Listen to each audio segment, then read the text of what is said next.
하나님께로 나아가십시다. 하나님, 오라고 불러주시니 감사합니다.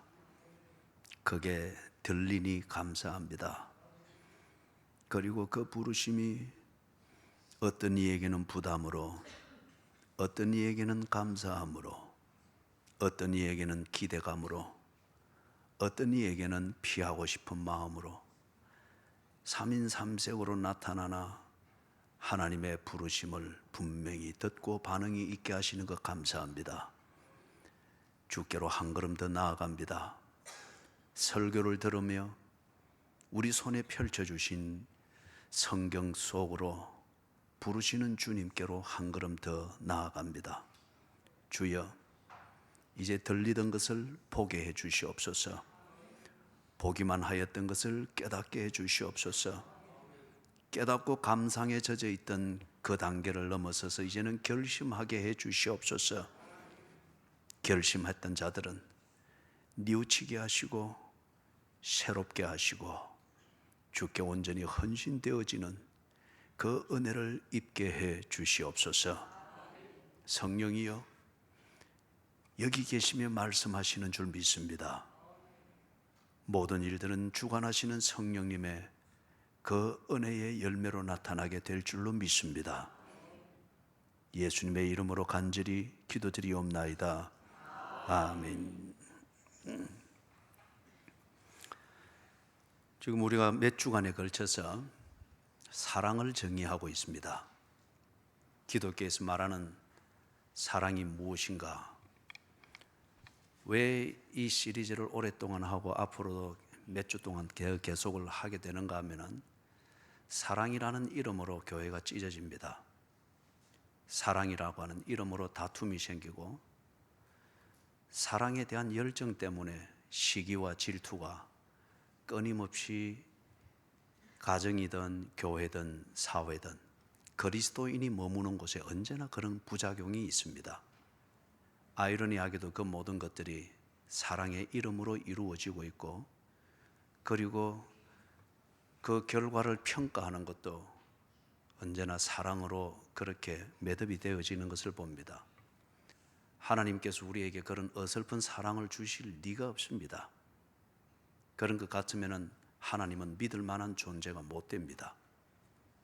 하나님은 사랑이기 때문에 그렇습니다. 우리가 하나님을 사랑한 것이 아니요, 하나님이 우리를 사랑하셨다고 했었습니다.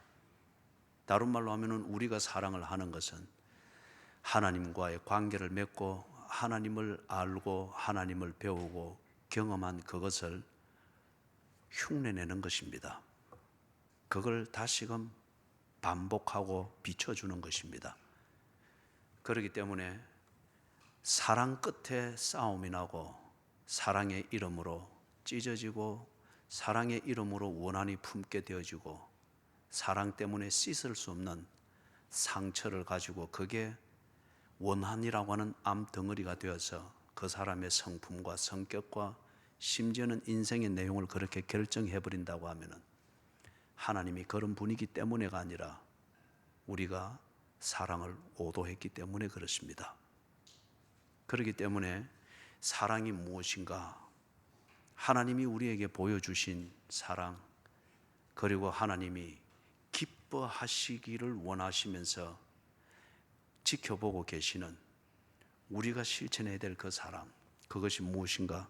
이걸 바로 알고 바로 정리하는 것은 대단히 중요한 문제입니다.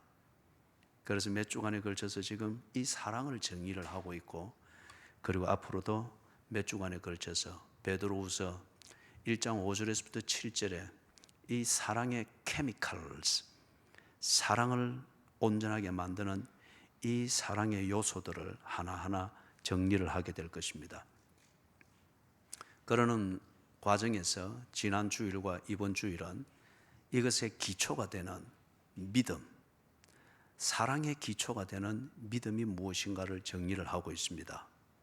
그래서 지난 주일은 믿어야 될 내용이 무엇인가에 대해서 베드로전서 1장을 중심으로 해서 우리가 살폈습니다.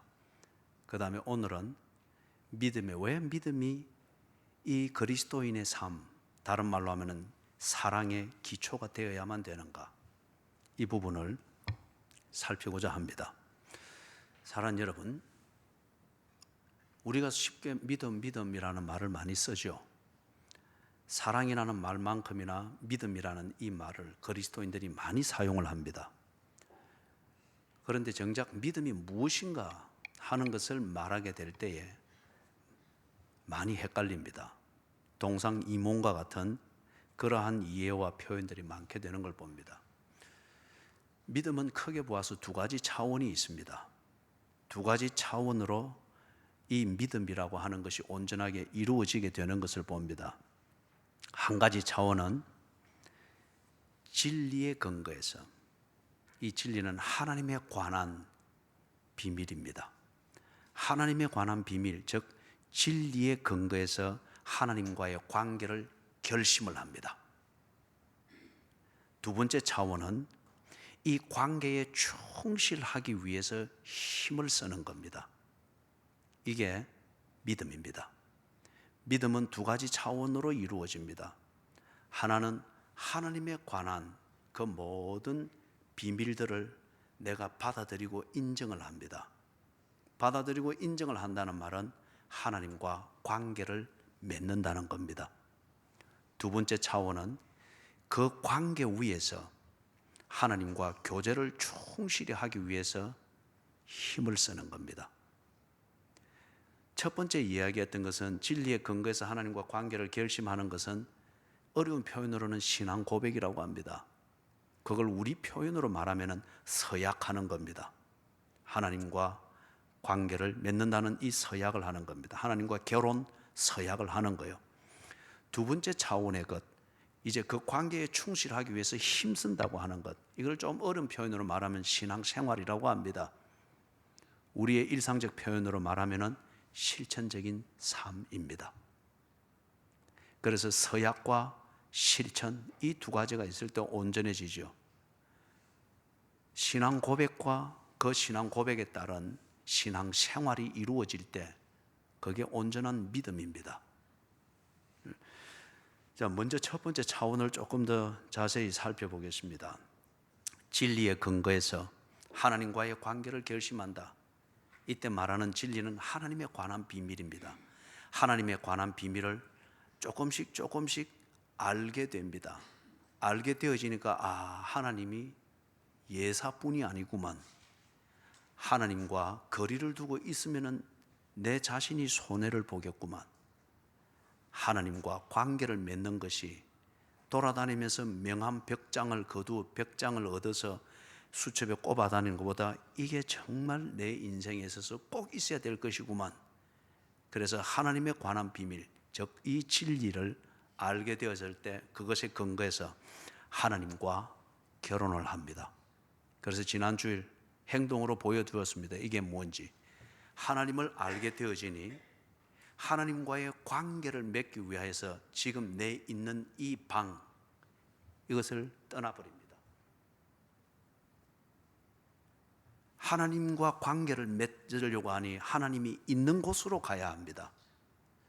가려고 하니까 머리만 내민다고 되는 문제도 아니고 손만 잡는다고 되는 게 아니었습니다. 그래서 하나님이 있는 곳으로 가기 위해서, 오직 이 목적을 위해서 지금 내가 있는 이 방이 어떤 형편이든지 어떤 조건이 있든지 하나님께로 가기 위해서 이 방을 그냥 나가버리는 겁니다. 이게 하나님과 관계를 맺는 믿음입니다. 흔히 오늘 우리가 읽었던 본문 중에서 히브리서 11장 6절을 보니까 거기에 하나님에 관한 비밀 두 가지를 말합니다. 하나님은 살아계시다. 두 번째 비밀은 하나님은 자기를 찾는 자들에게 상 주시는 분이시다. 여기서 상 주신다고 하는 것은 어워드의 개념이 아니고 하나님을 찾는 자를 하나님은 반드시 만나 주신다는 겁니다. 하나님을 찾고 하나님께 뭔가 교제를 요청할 때 하나님은 반드시 반응하시는 분이라는 겁니다. 그게 지금 상 주시는 분이시다. 그렇게 표현을 하고 있죠. 마태복음 7장에 보면은 예수님이 그렇게 가르쳤습니다. 구하라, 찾으라, 두드리라. 하나님을 찾는 거죠. 하나님을 찾을 때에 하나님이 한 번이라도 오늘은 내가 줄 것 다 소진되고 없으니 내일 오너라, 이런 법이 없었습니다. 너는 하필이면 왜 새벽 2시에 와서 이러노? 네 사정은 딱하다마는 지금은 내가 쉬는 시간이니까 내일 내 업무가 시작되면 찾아오너라, 그런 적이 없었습니다. 하나님을 찾을 때 하나님께서 지금 중동에 일어나고 있는 급한 일을 처리하고 중국 지하교회에서 핍박당하는 그 가정교회를 돌보기 위해서 지금 너를 상대할 시간이 없으니까 이것부터 해놓고 너를 만날 테니까 그때까지 기다리라, 이런 적이 없었습니다. 구하는 이가 얻게 하셨고 찾는 이마다 찾게 하셨고 두드릴 때마다 열어주셨습니다. 하나님을 찾을 때에 하나님은 언제나 거기 계셨습니다. 하나님을 구할 때에 하나님은 언제나 대답하셨습니다. 내 원하는 대로 다 이루어 주었다, 이 말이 아니죠. Yes, 아니면 No, 아니면 Wait. 그래, 네 원하는 것을 내가 주마.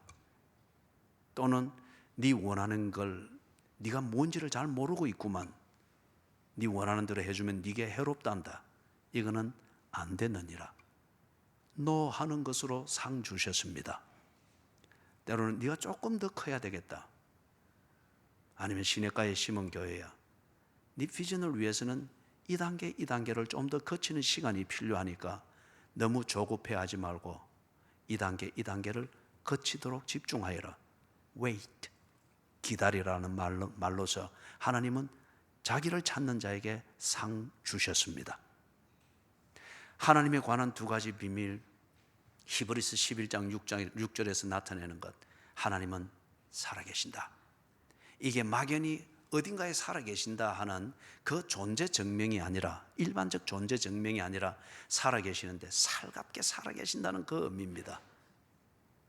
살아계시는 그 하나님을 확인할 수 있고, 하나님이 계시지 않는다라고 부정할 수 없는 그 증거와 그 사실로서 그분의 존재를 입증하고 있다는 거예요.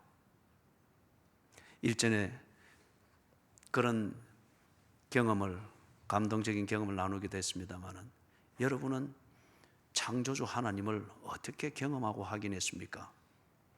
저는 제 아침 밥상이었습니다. 네팔에서 고아원생들과 함께 먹던 그 식탁에서 어떻게 보면은 화장실 뒷간에서 퍼내온 그것과 비슷하게 여겨지는 그들의 고아원생들이 먹는 네팔식 카레를 덮은 그 밥 접시, 그리고 그들이 말하는 달, 채소를 볶아서 이렇게 그들 특유로 요리 만든 요만한 거 이래 섞어서. 그런데 한국인의 사치스러운 입맛의 관점에서 보면은 그게 화장실 뒷간에서 이렇게 퍼내온 문 것처럼, 그래서 그걸 흘려놓은 것처럼 여겨지지만, 그런데 함께 기도하고 하나님 감사합니다, 기도하고 먹여주셔서 감사합니다, 그 눈을 뜨고 다시 볼 때에 그것은 창조였습니다. 하나님이 지으신 하늘이 그 카레 속에 있고, 하나님이 때를 따라 비를 주어서 자라게 하는 그 곡물과 채소들이 네팔 사람들의 달이라고 하는 그 특유의 우리나라 김치에 해당될 수 있는 그런 채소로 거기에 조목조목 들어가 있었습니다. 하나님이 무지개 속에 감추어둔 그 빛과 색들이 거기에 펼쳐져 있는 카레의 그런 레시피, 그리고 쌀, 그리고 거기 야채들, 여기에 색깔들이 다 들어가 있었습니다. 거기에 흐르는 강이 있었고, 거기에 넘치는 바다가 있었고, 거기에 공기를 가두어 지배하고 있는 하늘이 있었습니다. 내 아침 식탁, 네팔 고아원에서 먹던 그 내 아침 식탁은 하나님의 창조였습니다. 이걸 내 입으로 가져가 먹는다고 하는 것은 나를 먹이시는 하나님의 손길이었습니다. 그가 계신 것과 자기를 찾는 자들에게 상 주시는 이심이니라. 이 진리를 분명히 경험하여 그리고 믿기 때문에 저는 그분이 기뻐하시는 일이라고 하면 그게 네팔이든 인도 북부이든 시킴이든 필리핀 뚜게가라오든 필리핀 일로일로든 어디든지 상관이 없었습니다. 자, 이 진리에 근거해서 결심을 한 겁니다. 하나님과의 관계, 이 관계, 하나님과 관계를 맺기 위하여서 이전에 소중하게 여기고 이전에 내 세계관을 형성하고 세계관의 중심을 차지하던 그 모든 것들을 기꺼이 버리는 겁니다. 그게 유효기간이 끝났기 때문에 버리는 것이 아니라 하나님을 알았기 때문입니다. 하나님 중심의 이 관계가 되어야 되기 때문에 자연스럽게 그것들을 버리는 겁니다. 이게 믿음의 첫 번째 요소입니다. 그리 되니까 관계가 새롭게 이제 됐죠. 이걸 우리가 흔히 하는 말로 교회에서 자주 쓰는 표현으로는 이런 식으로 표현합니다. 사탄의 권세 아래에 있다가 하나님 나라로 들어갔다. 죄악의 삶 가운데에서 만족을 추구하던 사람이 의로운 삶을 사는 그 목마름과 굶주림으로 들어갔다. 내 중심으로 살던 사람이 하나님 중심으로 사는 삶으로 옮겼다. 지옥에 머물러서 지옥의 불길, 그것에서 나는 열기가 인생을 따뜻하게 해주는 것인 줄 착각하고 언제든지 지옥인 줄도 모르고 지옥의 불길을 주변에 머물려고 하던 사람이 그게 지옥인 줄 알고 이제는 천국으로 옮겼다. 사망에서 생명으로 옮겼다. 어둠에 있으면 아무것도 드러나는 게 없으니 언제나 편하게 여겨지는데 그게 나를 편하게 해주는 것이 아니라 그냥 모르게 만드는 지옥의 전략인 것을 알고 어둠에서 벗어나 내 모든 것이 드러날지라도 그렇게 해서 구원받는 줄 알고 빛 가운데로 들어갔다. 하나님과 원수된 자가 하나님의 자녀가 됐다. 이게 하나님과 관계를 맺었다는 겁니다. 이 관계의 변화를 가리켜 믿음의 첫 번째 단계, 하나님에 관한 진리에 근거해서 하나님과 관계를 맺는 것입니다. 그런데 여러분, 놀라운 것은 바로 이 진리가 증명이 되었다는 겁니다. 하나님이 계신 것과 자기를 찾는 자들에게 언제나 만나주시고 응답하시고 대답하시는 상 주시는 분이시라는 이 진리가 증명이 되었습니다. 이 증명되어진 결과를 보고 뭐라 하느냐? 사실이라고 그럽니다. Fact. 지난 주일날 우리가 보았죠. 베드로전서 1장 3절에서부터 5절까지입니까? 거기에 보면은 이걸 믿음으로 말미암아 하나님과의 관계를 만들므로 말미암아 우리에게 일어난 변화가 있습니다. 거기서 두 가지를 말했죠. 하나는 우리를 거듭나게 하셨다. 두 번째는 하나님의 능력으로 보호하신다. 우리를 거듭나게 하셨다고 하는 이게 막연한 철학적 전제나 종교적 도그마가 아니라고 하는 것을 우리에게 말하기 위해서 베드로가 두 가지 증거를 또 말했습니다. 우리의 거듭남을 확인하는 것. 내게 산 소망이 있다. A living hope. 두 번째는 유업을 잊게 하셨다. 그 유업은 하늘에 있는 것이라고 했습니다. 이 말이 무엇이냐? 하나님과 관계를 맺고 난 이것을 보고서 거듭났다고 하는데 이 거듭났기 때문에 그리스도인들은 다시는 좌절하거나 절망하거나 물러서지 않습니다. 산 소망이, 살아있는 소망이 나를 끌어가고 있기 때문에 그렇습니다. 두 번째, 그 사실은 하나님의 능력으로 나를 보호하신다고 했는데 언제까지 보호를 한다고요? 말세에 이루기로 약속하신 구원을 얻기까지. 이걸 보고 우리는 구원의 서정이라 그러죠. 그렇기 때문에 구원은 한 사건이 아닙니다. 거듭나는 순간의 사건만을 말하는 것이 아니고 거듭난 그 사건이 지속이 되어져 인생이 되고 의미가 되고 하나님과의 관계가 되도록 하나님께서 보호하십니다. 이게 구원의 서정입니다. 언제까지? 말세에 나타내기로 약속하신 구원을 얻기까지. 그렇기 때문에 오늘도 우리가 이렇게 예배를 드리는 겁니다. 망하는 자 같았으나 망하지 아니했습니다. 사방으로 우겨싸임을 당할지라도 내 눈에 사방은 다 막혔으나 언제나 하늘은 열려 있었습니다. 사방 그 어느 한 곳으로 나갈 길이 없었으나 열려있는 하늘을 통하여서 하나님은 쑥쑥 들어 옮기셨습니다. 그래서 6일간의 홍해를 건너 7일째 그리스도 안에서의 안식일에 우리가 하나님께 예배하고 있습니다. 망하는 자 같았으나 망하지 아니했습니다. 사방으로 우겨싸임을 당했을지라도 하나님은 쌓여있는 그 속에서 길을 내셨습니다.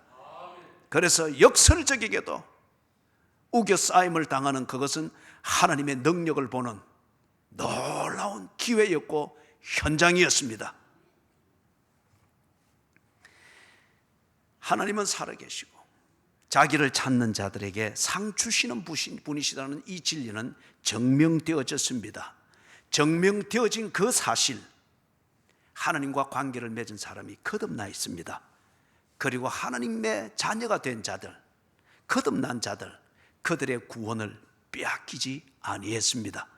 심지어는 내 자신의 무능함과 내 자신의 간교함과 내 자신의 옛사람의 습성이 나의 구원을 무효화시킬 만큼 아주 치졸하고 위선적이고 이전의 것들을 기웃거리고 있는 이대로 보면 내 구원은 취소될 수밖에 없겠으나 말세에 나타내기를 약속하신 구원을 얻기까지 하나님의 능력으로 보호하시겠다고 하신 하나님의 이 은혜가 나를 붙드셨습니다.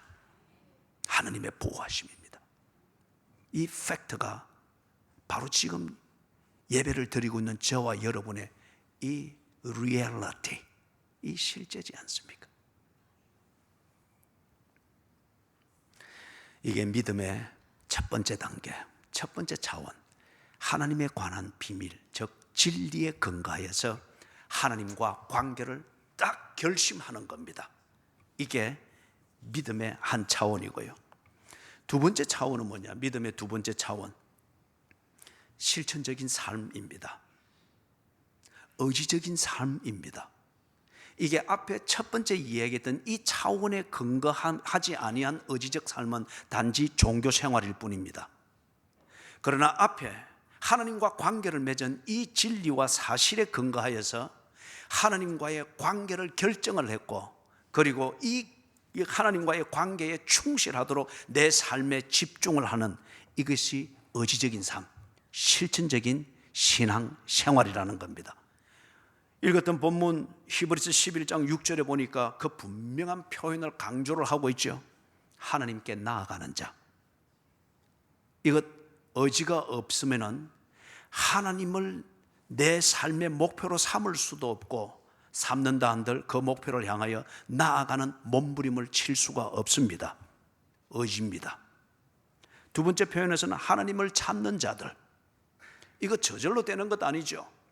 저절로 기도되는 것 아니고 저절로 예배 드려지는 것 아닙니다. 저절로 은혜가 받아지는 것 아닙니다. 하나님을 찾아야 하는데 이것은 누가 찾는가? 내가 찾아야 합니다. 어떻게 찾을 것인가? 다른 모든 중요하게 보이는 것들을 밀쳐내고 먼저 그의 나라와 그의 의를 구하는 이 우선순위가 설정이 되어지고 이 우선순위에 집중할 때에 하나님을 찾는 실천이 이루어집니다. 그런 맥락에서 의지적인 삶, 하나님께 나아가는 자, 그리고 하나님을 찾는 자들, 믿음의 두 번째 차원, 실천적인 삶입니다.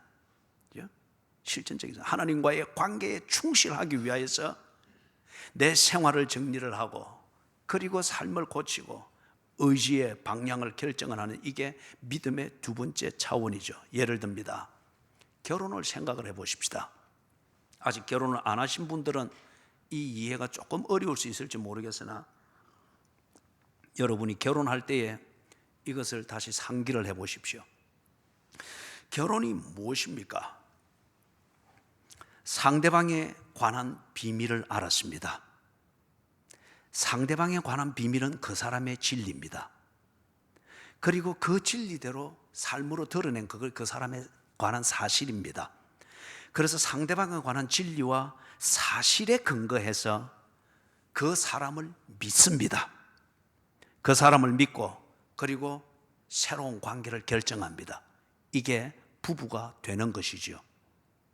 그 사람에 관한 진리와 사실을 믿고 이 사람과 더불어 살아야겠다, 새로운 관계를 결정했을 때 대가를 지불합니다. 부모와 헤어집니다. 이와 같이 남자가 부모를 떠나 아내와 합하여 한 몸이 될지니라. 이 새로운 관계가 그냥 기분으로 되는 것은 연애 감정 가지고 결혼했을 때 그거는 실패하죠. 결혼은 상대방에 관한 진리와 사실을 알고 그것에 근거해서 그 사람에 대해서 믿음을 가지는 겁니다. 결정을 하는 겁니다. 그래서 부부가 되는 겁니다. 그런데 상대방을 믿고 결정을 했습니다. 그러면은 그 믿음에 근거해서 남편이면 남편, 아내면 아내, 그 배우자에 대한 믿음에 근거해서 부부의 교제에 힘써야 합니다. 믿고 결혼은 해서 부부 관계는 되었으나 그를 믿었던 믿음에 근거해서 교제에 힘쓰지 않는 것 같으면 어떻게 될까요? 배우자는 언제나 상대방으로부터 사랑을 느끼기를 원합니다. 남편은 아내에 대해서 언제나 불만이 있습니다.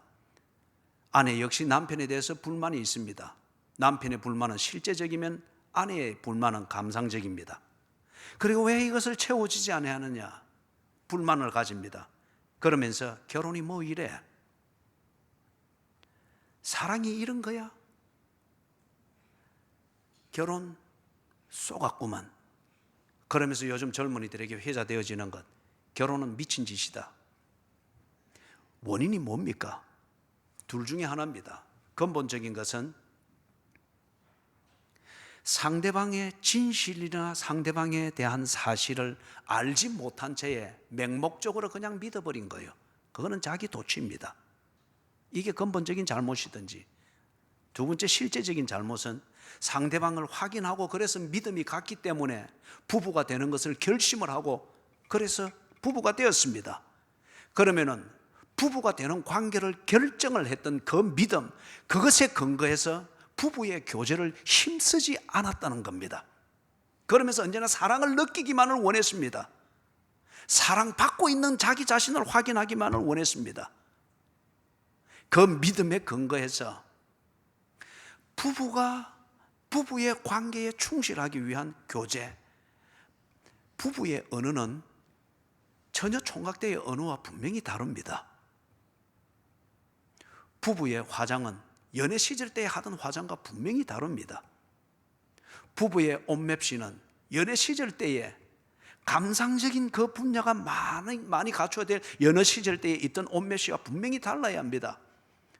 부부가 되고 난 뒤에 아내가 다른 남자를 대하는 매너, 남편이 다른 여자를 대하는 매너가 또는 예절의 정도와 도덕의 정도가 분명히 달라야 됩니다. 그러지 아니하고 그런 것을 힘쓰지 아니하면서 언제나 상대방으로부터 사랑을 느끼고 로맨틱한 것을 느끼기를 원하는데 언제나 상대방으로부터 오는 것은 비난과 비판입니다. 그러면서 그 결혼 생활에 언제나 사랑의 고백과 노래 대신에 내 뼈 중에 뼈요 살 중에 살이라는 이 노래와 시를 읊는 즐거움 대신에 결혼이 뭐 이래? 사랑이 이런 거였어. 당신이 나를 속였구만.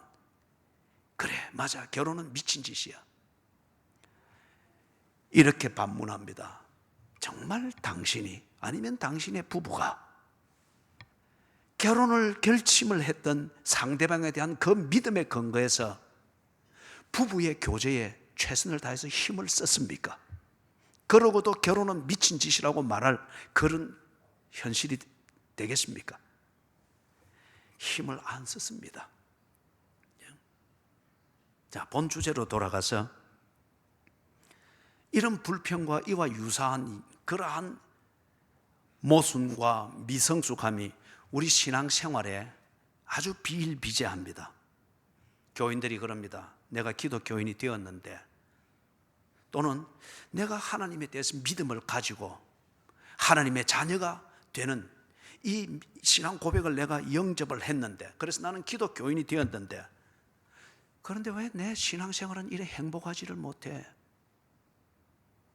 왜 내 삶에는 여전히 죄의 영향 아래 있지? Anti-Christianity, 기독교를 부정하는 무신론자들의 아주 진부한 공격 중에 하나가 하나님이 사랑이고 선한 것 같으면 왜 이 세상에는 여전히 악이 있느냐? 왜 선교사들이 비행기를 타고 가다가 그냥 그대로 추락해서 죽어버리는 그 비참한, 죄수들도 그런 사고를 당하기가 어려운데 그 하나님을 믿는다고 하는 그 선교사들이 그런 재난을 당하는 것을 볼 때에 하나님은 선한 분이 아니다, 이런 극단적인 케이스를 가지고 기독교를 폄하하고 또는 공격을 합니다. 교인들이 역시 그러합니다. 내가 기독교인이고 내가 믿음을 가졌는데, 그런데 왜 나는 여전히 죄의 영향 아래 살아야 되나? 또는 내가 기독교인이고 아버지 하나님을 찾아 나왔는데 왜 내게는 요즘 은혜가 없나? 한 가지 더 예를 들면은, 비긴한 예로서 풍성하신 하나님, 자기 자녀들이 풍성하게 사는 것을 기뻐하신다는 하나님, 그 하나님인데 내가 그 하나님을 믿는 믿음을 가졌는데 왜 나는 여전히 가난하나? 왜 이런 쓸데없는 질병에 시달려서 내가 내 스스로를 생각해도 사람 취급을 못 받는 것 같은 이 어려움을 겪어야 되나? 앞에 결혼해서 예를 들었던 것처럼 똑같은 진단입니다. 하나님을 믿는 것은 틀림이 없다고 치십시다. 하나님에 대한 비밀을 알고 하나님에 대한 진리를 알고 그가 계신 것과 그가 자기를 찾는 자들에게 상 주시는 이심을 믿고 하나님과 결혼을 했다고 하는 것 같으면 그 하나님과 교제하기에 힘썼습니까? 그가 자기를 찾는 자들에게 상 주시는 이심을 믿고 그분과 결혼을 했다고 하면 그분을 찾았습니까? 그러고도 은혜가 없다고 말할 수 있겠습니까? 하나님을 찾았음에도 불구하고 하나님이 나를 만나주지 않기 때문에 내가 늘 외롭고 그래서 죄의 영향 아래 방치된 삶을 살고 있다고 푸념할 수 있겠습니까? 왜 내가 여전히 죄의 영향 아래 살고 있나? 믿음을 가진 사람임에도 불구하고 그 진단은 이렇습니다. 당신은 악한 습관을 버렸습니까? 악을 방편으로 삼는, 그래서 즐거움을 만들어내는 그런 교제 관계, 그런 사회생활 구조, 그런 것을 버렸습니까? 그가 자기를 찾는 자들에게 상 주시는 이심을 믿고 하나님과 결혼을 했다고 하면 하나님이 기뻐하지 않는 그것은 버려야죠. 그게 하나님과 교제에 힘쓰는 것이고 그게 정말 하나님을 믿는다고 하는 증거지 않습니까? 왜 은혜가 없나? 그렇죠. 하나님을 믿기 때문에, 그래서 기대해서 하나님의 은혜를 기대를 하겠죠. 그런데 은혜가 없습니다. 그런데 여러분, 이 실제적인 도전을 한번 생각을 해보십시오. 여러분이 아침에 일어나서 첫 번째 하는 표현이 주로 어떤 표현들입니까? 여러분이 일어나서 아침에 하는 첫 번째 그 말이 불평입니까? 감사입니까? 여러분이 일어나서 배우자를 볼 때에 하는 첫 번째 말이 무엇입니까? 요구하는 것입니까? 명령하는 것입니까? 간섭하는 것입니까? 아니면은 오늘도 당신이 건강한 모습으로 일어난 것을 보니 내 마음이 기쁘구만. 여보, 오늘도 우리 재밌게 살자. 이런 격려와 교제의 인사입니까? 내게 불평과 불만이 다 자리 잡고 있고 이게 언제나 나를 표현하는 그 틀 안에 있는 것 같으면 하나님은 은혜를 주시나 나는 그 은혜를 가지고 사람을 정죄하는 것에 쓰는 표준을 지을 수밖에 없습니다. 왜 여전히 가난하나? 하나님은 풍성하시고 복 주시기를 기뻐하신다고 하는데 내가 그리스도인이 되었고 믿음을 가졌음에도 불구하고 왜 하나님은 나를 이런 경제적인 문제 때문에 그리스도인답지 못하도록 사는 이런 자괴감을 가지도록 만드나? 불평합니다. 결혼은 그것을 비유로 들어서 진단했던 것처럼 부부의 관계를 중심으로 해서 부부의 교제에 힘을 썼습니까? 이 질문과 같은 맥락에서 왜 여전히 가난하나 불평하는 여러분에게 게으른 습관을 고쳤습니까? 게으른 자는 먹지도 말라고 했습니다. 게으른 자는 개미에게 가서 배우라고 했습니다. 철학기도 오기 전에 개미에게 가서 부지런히 사는 게 뭔지를 배우라고 했습니다. 성경 읽고 불평거리를 찾기 전에 덮어놓고 개미에게 가서 부지런히 사는 것, 그것을 배우라고 했습니다. 일하는 것이 무언가를 배우라고 했습니다. 가난을 불평을 하면서도 불구하고 여러분은 여전히 의심과 두려움, 아무것도 아닌 좀스러운 그 계산을 하면서 지 삶에 대해서, 하루 일상에 대해서 의심하고 두려워하면서 발발발 떨고만 있다고 하면 당신은 자기 스스로 지금 가난의 무덤을 파고 있는 겁니다. 가난이 불편합니까? 그럼에도 불구하고 무의도식과 남의 덕으로 사는 이것을 늘 기대하고 있고 그 요행을 바라면서 하나님을 바라보고 있다고 하면 당신은 가난이 체질입니다. 현실에 안주하기 위하여서 풍성하신 하나님을 찾고 있습니까? 하나님께서 여러분을 건드려서는 안 되죠. 왜냐하면 현실에 안주하기를 원하기 때문에. 제가 한 노숙자에게 보니까 젊고 눈빛이 여전히 살아있어서 다가갔습니다. 그리고 제안을 했습니다. 목욕을 하고 정리를 해서 언제 한번 이 시간 여기에서 만납시다. 당신이 일할 자리를 내가 소개하겠습니다. 그래 하니까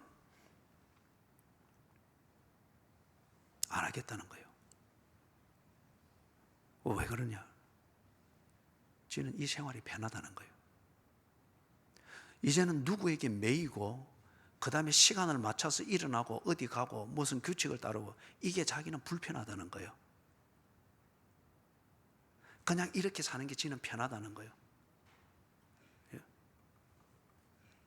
현실에 안주하는 게 그렇게 무섭습니다. 현실에 안주하기를 원하고 내게 익숙해져 있는 그 현실에 안주하고 그것을 지키고 보호하기를 원하는 이게 자기 중심에 있으면서 하나님을 믿고 하나님과 관계는 가졌을 때 하나님으로부터 풍성함을 얻고 보호를 받기를 원하는 이것을 위해서는 실천적인 삶이 없는 거예요. 그 하나님과의 교제에 힘씀이 없는 거예요. 자기는 현실에 안주하기를 원하는 거예요. 그러니 하나님은 믿되 사는 것은 가난하게 살 수밖에 없는 겁니다. 그게 그가 원하는 현실이기 때문에, 그리고 그는 그 현실에 안주하기를 원하기 때문에. 병 낫기를 원하느냐? 고침을 받는 하나님께로 나아가야 합니다. 그러나 의심이 납니다. 두렵습니다. 불편합니다. 그냥 있는 이 모습대로 내가 편하게 살게 해 주십시오 하는 자기 도구마를 벗어나지를 못합니다. 그렇기 때문에 언제나 불평만 쌓입니다. 사랑하는 여러분, 믿음의 두 번째 차원을 구체적으로 얘기를 했습니다. 하나님에 관한 진리를 발견하고 그것을 신뢰해서 하나님과 관계를 맺겠다고 결심을 딱 했으면 이제 두 번째는 그 결심을 내 삶이 되도록 하나님을 믿고 결심을 했던 그 근거인 믿음의 근거에서 하나님과의 교제에 힘을 써야 합니다. 그래서 하나님과의 교제와 하나님과의 관계와 모순되고 틀어지는 것은 버리고 고치는, 이게 하나님과의 교제에 힘쓰는 구체적인 증거입니다. 히브리서 12장 12절에서부터 13절 거기에 보면은 그러므로 피곤한 손과 연약한 무릎을 일으켜 세우고 너희 발을 위하여 곧은 길을 만들어 저는 다리로 하여금 어그러지지 않고 고침을 받게 하라. 그러므로 피곤한 손과 연약한 무릎을 일으켜 세우고 너희 발을 위하여 곧은 길을 만들어 저는 다리로 하여금 어그러지지 않고 고침을 받게 하라. 믿음에 있어서 의지적인 삶의 영역입니다. 내가 하나님을 인정하여서 그분과의 관계를 결심하고 관계 속에 들어갔다고 하면은 하나님과의 결혼 관계를 즐기고 누릴 수 있도록 그 관계에 충실한 교제에 힘써야 합니다. 피곤하다고 주저앉지 말고, 연약하다고 해서 핑계대지 말고, 하나님과의 그 관계에 집중되어지는 교제를 위해서 피곤한 무릎은 이렇게 세우고 연약한 손에는 다시금 힘을 불어넣고, 그리고 비틀거리는 내 발이 더 이상 어긋나지 않도록 길을 곧게 만들어서라도 하나님과의 그 관계에 집중되어진 교제에 최선을 다하라는 거예요.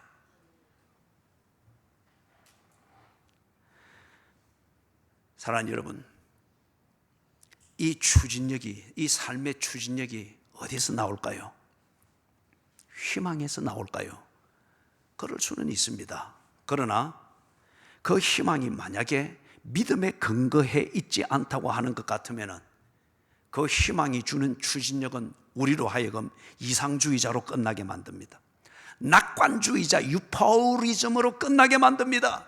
비현실주의자로 끝나게 만듭니다. 이상주의와 낙관주의와 비현실주의가 얼마나 인간을 몰락시키는지요.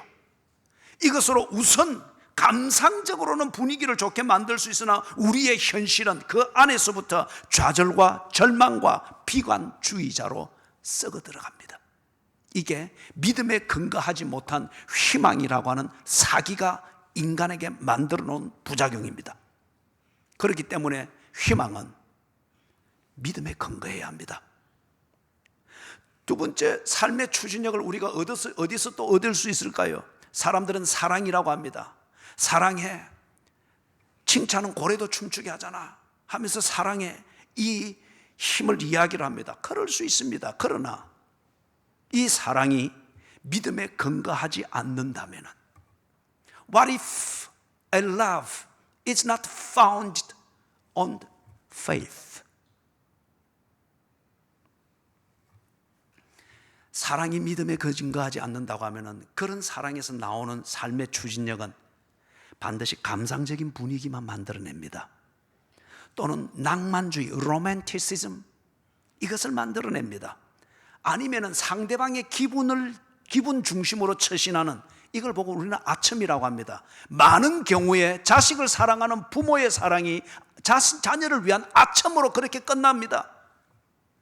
부부간의 사랑이란 말하지만 자세히 들여다보면 굴종적이거나 아첨인 경우가 거의 대부분입니다. 그렇기 때문에 사랑을 하고도 사랑이 주는 그 힘과 그 보람을 누리지를 못하는 이유가 거기에 있습니다. 또는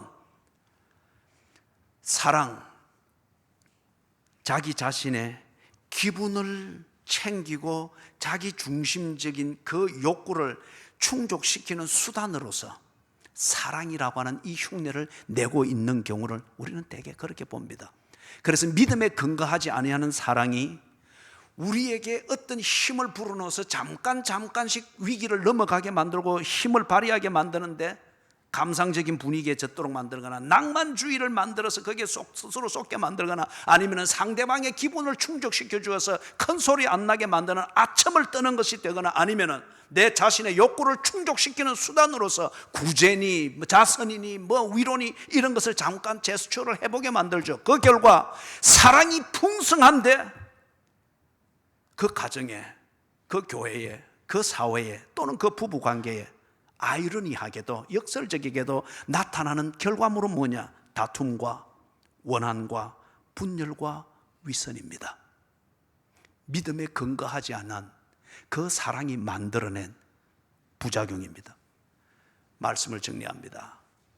사랑하는 여러분, 히브리서 11장 6절을 보니까 믿음이 없이는 하나님을 기쁘시게 못한다고 합니다. 하나님을 기쁘시게 하는 것, 그분과의 교제이며, 그리고 그리스도인들이 바라는 로망입니다. 하나님이 기뻐하시는 것, 이걸 위해서는 사랑이 먼저도 아니고 희망이 먼저도 아닙니다. 이걸 위해서는 종교적 열정이 절대 먼저가 아닙니다. 하나님을 기쁘시게 하는 이 그리스도인의 마땅한 신앙생활과 그리스도인의 마땅한 삶을 위해서 가장 기초가 되어야 되는 것은 믿음이었습니다. 하나님을 인정하는 믿음, 그리고 그 믿음의 근거에서 하나님과 교제에 이것에 최선을 다하는 실천적인 삶, 이 온전한 믿음이 기초였습니다. 그렇기 때문에 여러분, 하나님과 교제하고 하나님의 은혜를 누리는 그리스도인의 마땅한 이 삶을 위하여서 네 가지를 실천하십시오. 첫 번째는 하나님에 관한 진리를 인정하십시오. 하나님에 관한 진리를 인정하십시오. 두 번째는 그 진리를 증명하는 사실을 증거로 삼으십시오. 누가 뭐라 하든지 간에, 특별히 말세가 되면은 여기 있다 저기 있다, 예수님께서도 그렇게 말씀을 하고 있죠, 그죠? 그럴 때에 세상의 철학이든 뭐든 그런 것을 가지고서 기독교를 증명하려고 하고 내 믿는 바를 입증하려고 하지 말고, 그 진리를 증명했던 바로 그 사실, 앞에서 이야기했죠. 그가 계신 것과 그가 자기를 찾는 자들에게 상 주시는 이심을 증명했던 것, 베드로전서 1장에서 보았습니다. 우리를 거듭나게 하시고 하나님의 능력으로 우리를 보호하시되 말세에 이루기로 약속하신 구원을 얻기까지 보호하신다고 했었습니다. 그 증거로서 오늘 저와 여러분들이 있는 겁니다. 이것을 증명한 사실, 이걸로서 내 믿음의 진정성을 확인하십시오. 세 번째는 바로 이 진리와 사실의 근거에서 하나님과의 관계에 머물러 있어야 합니다. 내 있는 철학적인 방에서 고개만 쭉 내밀고 하나님과 대화하는, 그래서 이웃과 대화하는 그런 게 믿음이 아니라는 거예요. 하나님에 관한 진리, 그것을 입증한 사실, 이것을 인정해서 그 관계를 맺었으면, 결심을 했으면 하나님과의 이 관계에 머물러 있어야 합니다. 마지막 네 번째, 하나님과의 교제에 충실하도록 힘을 쓰십시오. 그리하면 불만이 없어질 겁니다. 그리하면 하나님이 주시는 그 은혜를 날마다 실감하게 될 것입니다. 결혼이 풍성하기 위하여서는 상대방을 믿었던 그 믿음의 근거에서 상대방과의 교제에 힘쓰는 데 달렸던 것처럼 하나님의 은혜를 누리고 그 은혜를 마음껏 누리는 그 기쁨, 그리스도인의 진정한 즐거움을 누리려고 하면 하나님과의 교제에 충실하도록 힘을 쓰십시오. 이 네 가지입니다. 그럴 때에 믿음이 없이는 하나님을 기쁘시게 하지 못하나니, 다른 말로 말하면 믿음으로 살아가는 여러분으로 인하여서 하나님이 여러분을 기뻐하실 것이며, 하나님의 기쁨 속에서 여러분의 기쁨, 다시 말해서 영혼이 잘 되고 범사가 잘 되고 강건케 되어지는 이 은혜를 언제나 누리게 될 것입니다. 믿음의 사람들, 그래서 믿음으로 사는 그리스도인들 되기를 주님의 이름으로 축원합니다. 아멘.